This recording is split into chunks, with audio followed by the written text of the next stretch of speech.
تو اب ان کا تذکرہ جو ناکام ہے روز قیامت۔ بسم اللہ الرحمن الرحیم۔ وَأَمَّا الَّذِينَ كَفَرُوا، اور رہے وہ لوگ جنہوں نے انکار کیا۔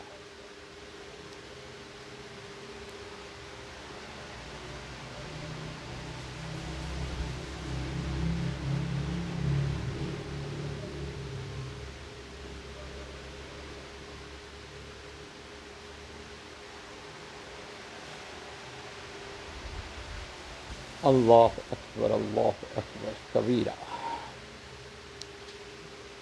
بسم اللہ الرحمن الرحیم۔ وَأَمَّا الَّذِينَ كَفَرُوا، اور رہے وہ لوگ جو کافر جنہوں نے انکار کیا۔ أَفَلَمْ تَكُنْ آیَاتِي تُتْلَى عَلَيْكُمْ فَاسْتَكْبَرْتُمْ وَكُنْتُمْ قَوْمًا مُجْرِمِينَ، ان سے کہا جائے گا أَفَلَمْ تَكُنْ آیاتی، الف کیا فے تو لم نہیں، الف کیا فے تو لم نہیں، تکن تم تھے، آیاتی میری آیتیں، تتلا تلاوت کی جاتی، پڑھی جاتی، علیکم تم پر، کیا ایسا نہیں تھا کہ میری آیتیں تمہارے سامنے پڑھی جاتی تھیں؟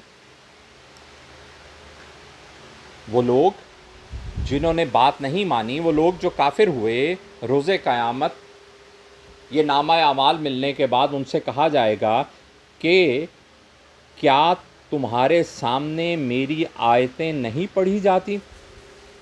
فاستکبرتم، پھر تم نے تکبر کیا، واپس استکبرتم تکبر کیا تم نے، وکنتم قوما مجرمین، اور کنتم تم تھے قوم مجرموں کی۔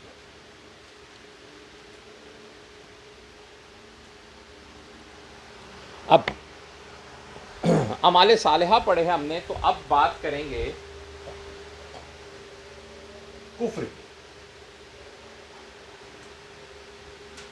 اب ہم عام ترجمہ اس کا انکار کرنا، اور جو کرتا ہے اسے ہم کہتے ہیں کافر۔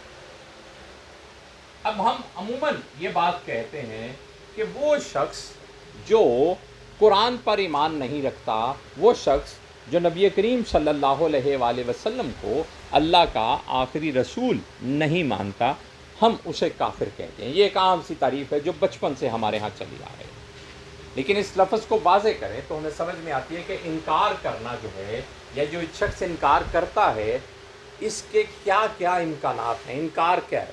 سب سے پہلی بات کہ سرے سے اللہ ہی کے وجود کا انکار کرتا ہے۔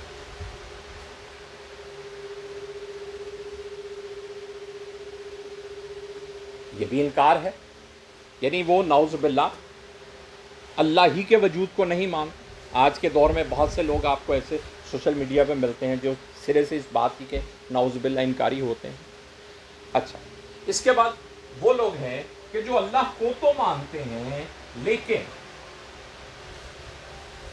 قیامت یا رسالت یا قرآن کریم کو نہیں مانتے۔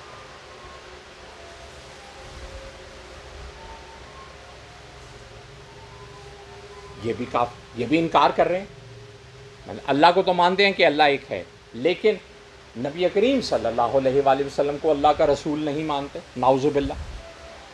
اب جب اللہ کا رسول نبی کریم صلی اللہ علیہ وآلہ وسلم کو نہیں مانتے تو پھر قرآن کو بھی نہیں مانتے۔ جیسے مکہ کے لوگ تھے کہ وہ یہ کہتے تھے کہ یہ نعوذ باللہ اپنے پاس سے لکھ کر لے آئے ہیں یا کہیں سے لکھوا لائے ہیں، یہ اللہ کی طرف سے، اگر اللہ کی طرف سے ہوتا تو ہمارے سامنے اترتا۔ پھر تیسرے وہ لوگ بھی ہو سکتے ہیں کہ وہ لوگ جو مانتے ہیں لیکن وہ کہتے ہیں روز قیامت یہ جو کہہ رہے ہیں کہ حساب ہوگا، پکڑ ہوگی، ہم نے اس بات کو مانتے، ہم تو بخشے بخشا ہیں۔ اب یہ سارے لوگ کون ہیں؟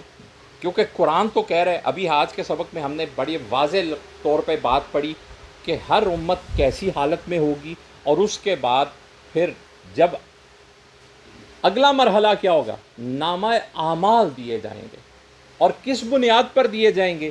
جو شخص جیسا عمل کرتا تھا اس کے سامنے رکھ دیا جائے گا۔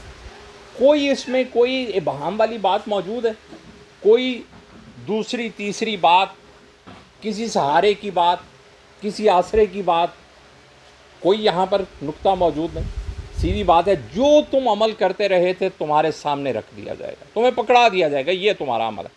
اور اس کے واضح بات بتایا، کہا کہ یہ اب اللہ جو کچھ ریکارڈ کرواتا رہا ہے اس میں کوئی ہیر پھیر تو نہیں، نعوذ باللہ ہوگی.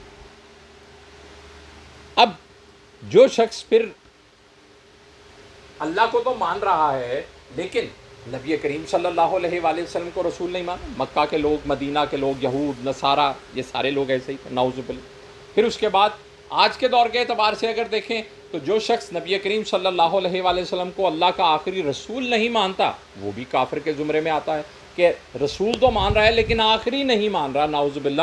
وہ شخص بھی انکار کر رہا ہے، کیونکہ اللہ نے ختم نبوت کی مہر لگا، بات سلسلہ ختم ہو گیا، مکمل ہو گیا. اب اس شخص کا عقیدہ بھی کفر کا عقیدہ ہے، نہ ماننے والا ہے. پھر جو نبی کریم صلی اللہ علیہ وآلہ وسلم کو رسول نہیں مان رہا وہ نعوذ باللہ قرآن کو بھی نہیں مانے گا کہ یہ من جانب اللہ ہے، یہ اللہ کا کلام ہے، اللہ کی کتاب ہے. اور پھر ایک شخص وہ ہے جو قیامت کے دن کے، قیامت کے حساب کا انکاری ہے. یہ تذکرہ بھی ایسے لوگوں کا ہم بڑی تفصیل کے ساتھ پڑھ کر آئے. اب ایک شخص ہے وہ اللہ کو بھی مان رہا ہے، قیامت کا بھی مانتا ہے، رسالت بھی مانتا ہے، قرآن کو بھی مانتا ہے، لیکن اللہ کی بات نہیں مانتا.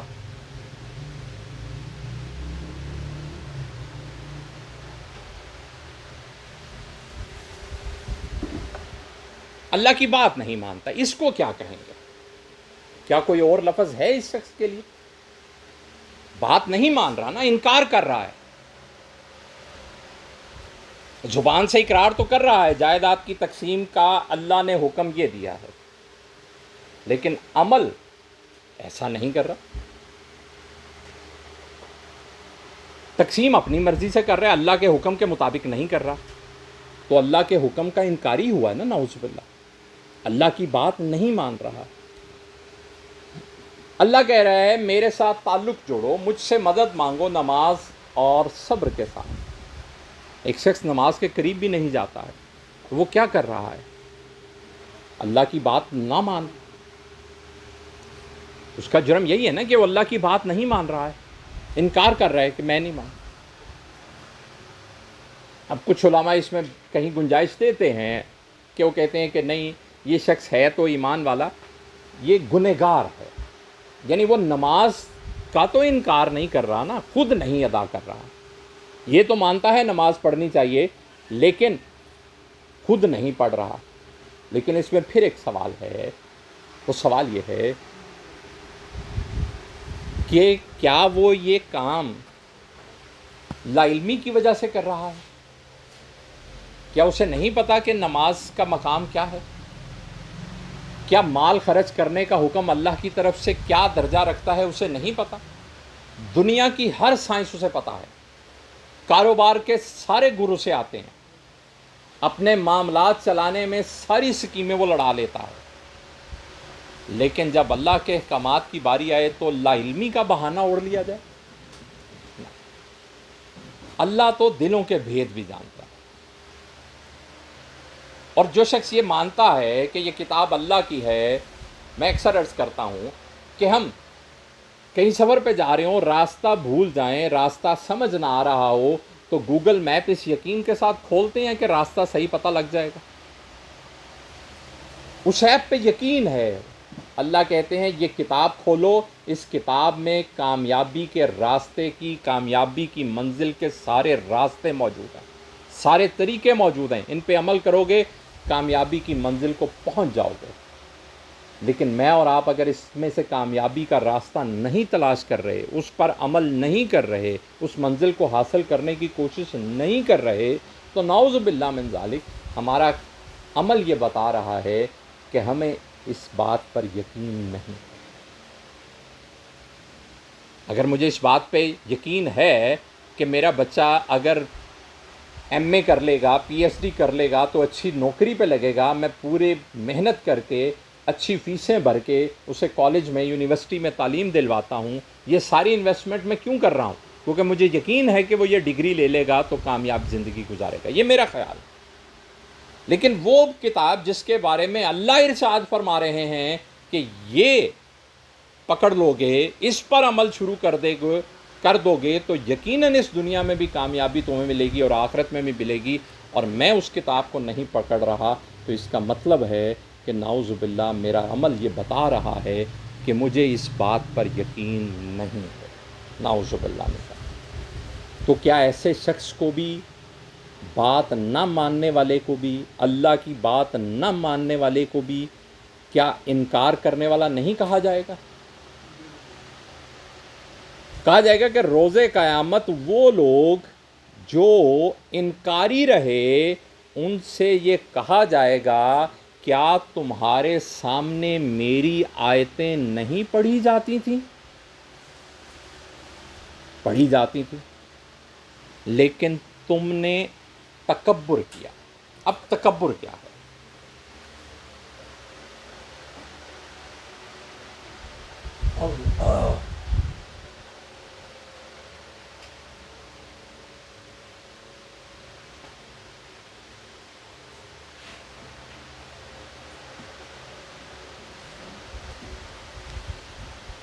تکبر ہے دوسرے کو حقیر جاننا، میں نہیں مانتا اس کو۔ اب جو شخص نعوذ باللہ، اللہ کہہ رہے میری آیتیں تمہارے سامنے پڑھی جاتی تھی اور تم ان پر عمل نہیں کرتے تھے، تو نعوذ باللہ تمہارا رویہ کیا بتا رہا تھا؟ کہ تم اس کو کوئی مقام نہیں دیتے ہو، نعوذ باللہ، نعوذ باللہ من ذالک۔ تو ان لوگوں سے کہا جائے گا جو بات ماننے سے انکاری تھے کہ کیا تمہارے سامنے اللہ کی آیتیں نہیں پڑھی جاتی تھیں؟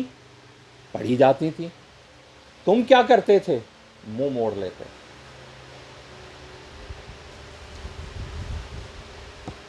تو اس کا نتیجہ کیا ہے؟